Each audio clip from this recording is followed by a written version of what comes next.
Hi there, Tessa with the marketing team at IdeaPros here.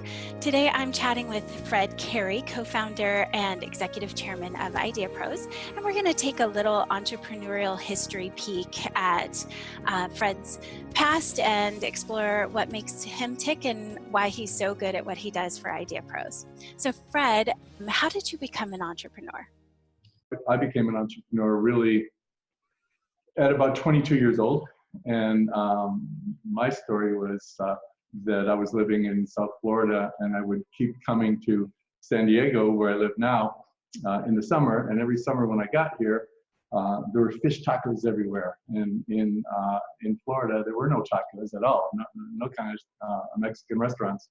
And at 22, I convinced a 40-something-year-older with a whole lot of money to open up taco shops with me in South Florida. And I told him that the Taco Bell should be expanding to the East Coast at some point. And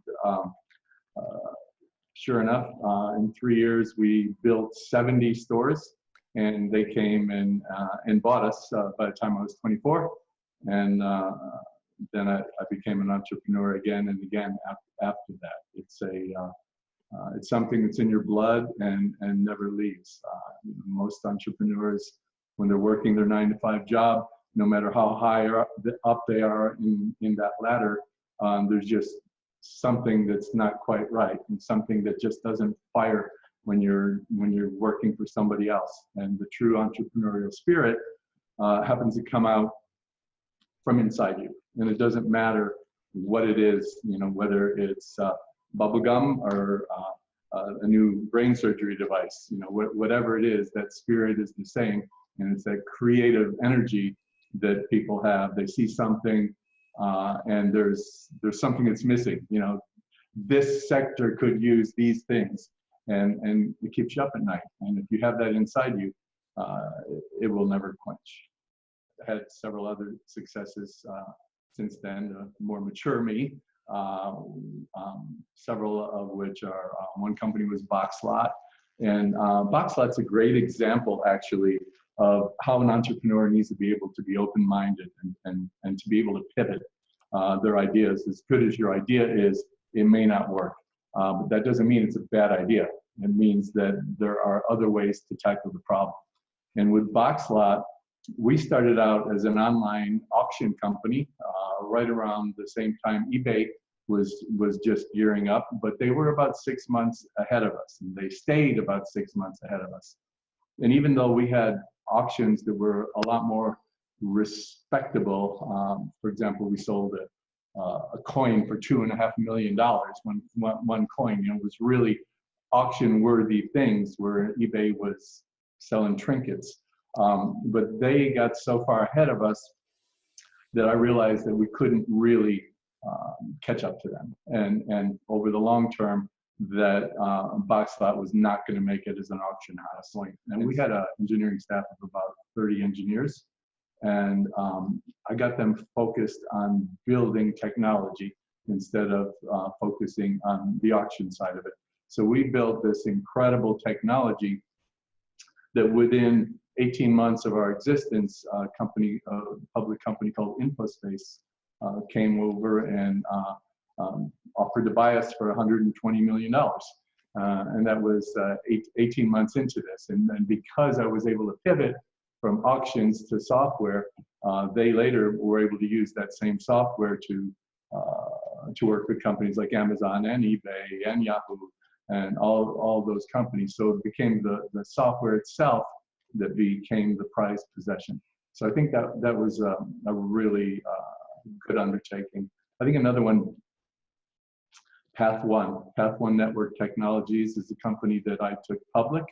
When we first started it, we had some crazy scientists from University of California, San Diego, and they were of a mindset that the internet was going to be an amazing vehicle for backhauling live high density video. And I'm not talking about doing a video like ours. I'm talking about being in a major sports facility and having massive video of all different scenes head over to New York or Los Angeles to the editing rooms and back over satellite within a half a second. We did a lot of experimentation with that and how to make that happen. Because the internet is what's called a best efforts network. Basically, you take a piece of paper, you cut it up into a million little pieces, and you send each one of those pieces off, and they all go off on their own path, and they come to you, and it gets reassembled, and now you have your piece of paper for reference. The problem is with the internet, the pieces of paper end up being missing. And so it was thought, in fact, I was almost laughed off the stage when we presented several times that this was the technology that we believed was going to be the wave of the future for delivering high definition live sports to the home. And we were right, and they were all wrong. And even to this day, almost all of the high definition live video that you see, football games, basketball games, hockey, all of those, soccer, all of those are delivered over IP using Path 1 technology. Path 1 was, the technology was later utilized by Scientific Atlanta, another big, huge nationwide company. So those are pretty cool stories. Another story was Imagine Communications. And with Imagine Communications, when HD was really starting to come out, the cable industry was really in a bad way because the little cable wires that go into your house, they could only carry about a megabit worth of data. And you needed at least 1.5 megs to deliver high definition video to the home. We developed technology that quadrupled their output. So the same little 1 megabit wire was now capable of doing 4 megabits. And that's an example of finding a hole in the sector. That's what real entrepreneurs do. They look at something, they say, you know what, this is not right. And again, it doesn't matter if it's bubblegum or brain surgery. There's something that's missing. And that's what we found, something that was missing with Imagine Communications.